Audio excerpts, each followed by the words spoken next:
السلام علیکم دوستو، امید ہے آپ سب خیریت سے ہوں گے۔ برصغیر میں صحابہ اکرام رضی اللہ تعالیٰ عنہ کی آمد کے اس ایپیسوڈ میں خوش آمدید۔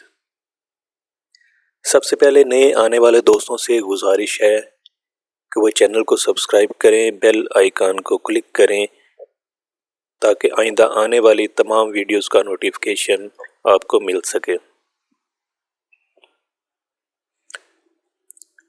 دوستو، جہاں ہمیں سید سلیمان ندوی اور لیبان کے حوالہ جات سے یہ پتہ چلتا ہے کہ عرب قدیم سے ہند کے ساتھ تعلق رکھتے تھے، وہیں یہ بھی ظاہر ہو رہا ہے کہ انہی عربوں کے قدیم آباء و اجداد جو فینیکی کہے گئے ہند کے ساتھ گہرے روابط رکھتے تھے۔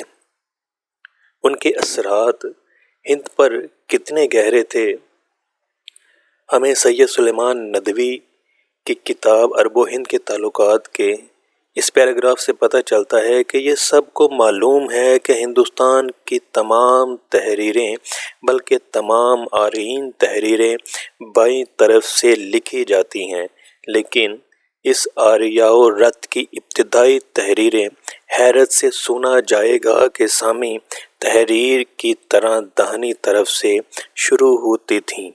علاوہ اس کے گنتی کے لکھنے کا طریقہ بھی اسی تاجر قوم سے شاید سیکھا گیا۔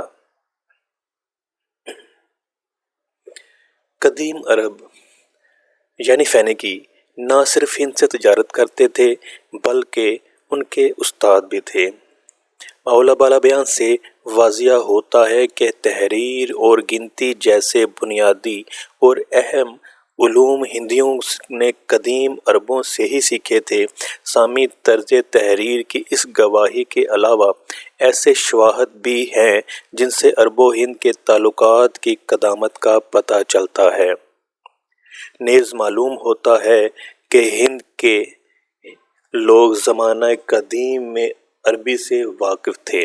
سید سلیمان ندوی مزید لکھتے ہیں، وہ کہتے ہیں کہ لیکن اس سے بھی زیادہ تعجب کی بات یہ ہے کہ مہابھارت کے زمانہ میں بھی ہندوستان میں ایسے لوگ تھے جو عربی زبان سے واقف تھے۔ گو مشکل سے اس کا یقین آ سکتا ہے، تاہم چونکہ ایک بڑے پنڈت نے اس کو مانا ہے اس لیے مجھے اس کے انکار کی جرات نہیں۔ یہ مشہور پنڈت ستیارتھ پرکاش کے مصنف سوامی دیانند جی ہیں۔ انہوں نے اپنی اسی تصنیف ستیارتھ پرکاش میں اس بات کی صراحت کی ہے۔ یہ حوالے تو ہندوؤں کے عربوں اور عربی زبان کے ساتھ تعلق کو ظاہر کرتے ہیں، جیسے ان کے ابتدائی طرز تحریر کا سامی یعنی عربی طرز پر ہونا، گنتی کے لیے عربی اعداد کو اختیار کرنا، ان دونوں امور کی مفصل تحقیق انسائکلوپیڈیا آف بریٹانیکا میں موجود ہے۔ انسائکلوپیڈ آف بریٹانیکا کا مضمون نگار لکھتا ہے، ہندوستانی حروف کی ابتدا کا مسئلہ ابھی شکوک سے گھرا ہوا ہے۔ ہندوستانی تحریر کے قدیم ترین نمونے وہ کتابات ہیں جو چٹانوں پر کنندہ ہیں۔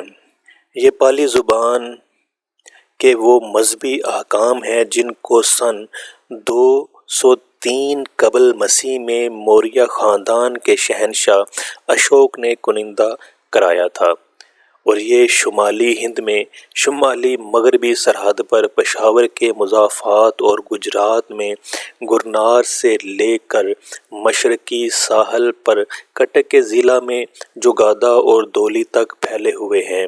انتہائی مغرب کے وہ کتبات جو کپوردہ گڑھی یا شہباز گڑھی اور منصورہ کے قرب و جوار میں ہیں، دوسرے کتبات کے حروف تہجی سے بالکل جدا گانہ حروف میں لکھے گئے ہیں۔ وہ داہنی جانب سے بائیں جانب پڑھے جاتے ہیں۔ ان کو عموماً آرین پالی کہا جاتا ہے۔ یہ حروف یونانی اور ایرنیا کے ہندی سطحین حکمرانوں کے سکوں میں بھی استعمال کیے گئے ہیں۔ رہے دوسرے حروف جو بائیں جانب سے داہنی جانب پڑھے جاتے ہیں، ہندی پالی حروف کہلاتے ہیں۔